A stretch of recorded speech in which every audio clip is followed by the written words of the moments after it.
Saudara-saudara, hari ini kami akan melaporkan kembali kinerja data bidang kesehatan terkait dengan upaya kita bersama untuk mempercepat penanggulangan pandemi COVID-19 ini.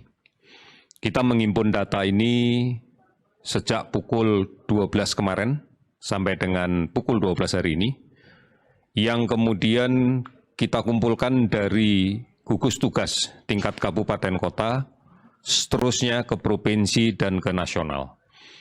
Juga dari rumah sakit yang merawat penderita COVID-19 ini.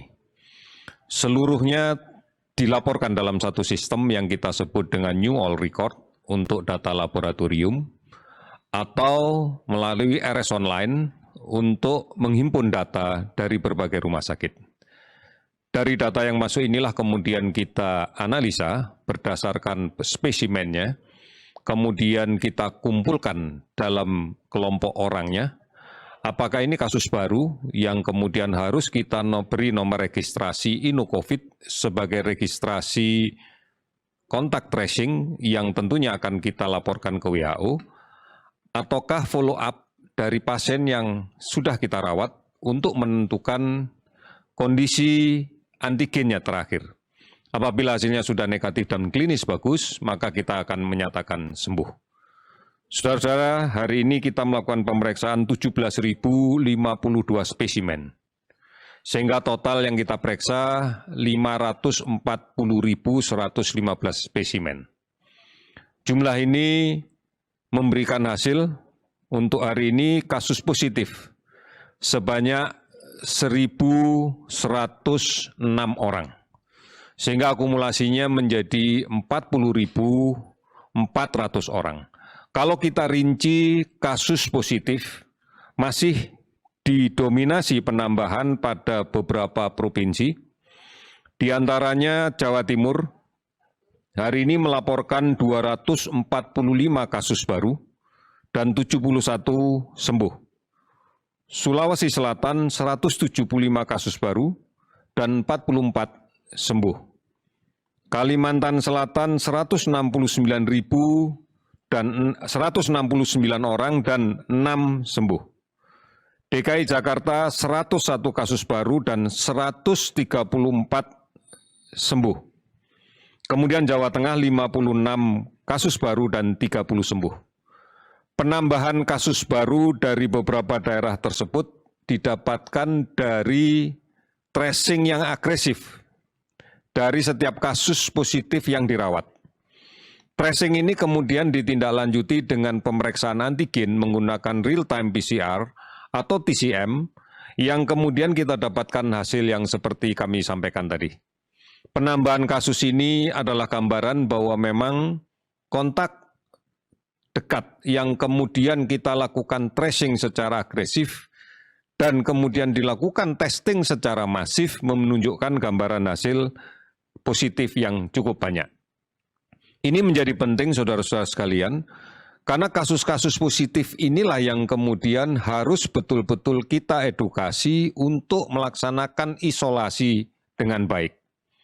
Apabila menunjukkan gejala yang membutuhkan layanan rawatan, sudah barang tentu kasus ini akan kita bawa ke rumah sakit untuk kita rawat. Namun pada kasus dengan gejala yang ringan, kita minta untuk melaksanakan isolasi mandiri. Isolasi mandiri secara ketat sesuai dengan protokol yang telah kita berikan menjadi kunci untuk kemudian memutus rantai penularannya. Beberapa daerah memberikan laporan kasus positif yang jauh lebih sedikit dibanding dengan kasus sembuh. Sebagai contoh, Papua hari ini melaporkan 32 kasus baru, namun juga melaporkan 103 sembuh. Kemudian Banten 34 kasus baru, ada 25 sembuh. Sumatera Barat 6 kasus baru, 36 sembuh. Ada 18 provinsi yang melaporkan penambahan kasusnya di bawah 10. Dan 7 provinsi yang hari ini melaporkan tidak ada penambahan kasus baru, namun ada penambahan kasus sembuh yang cukup signifikan.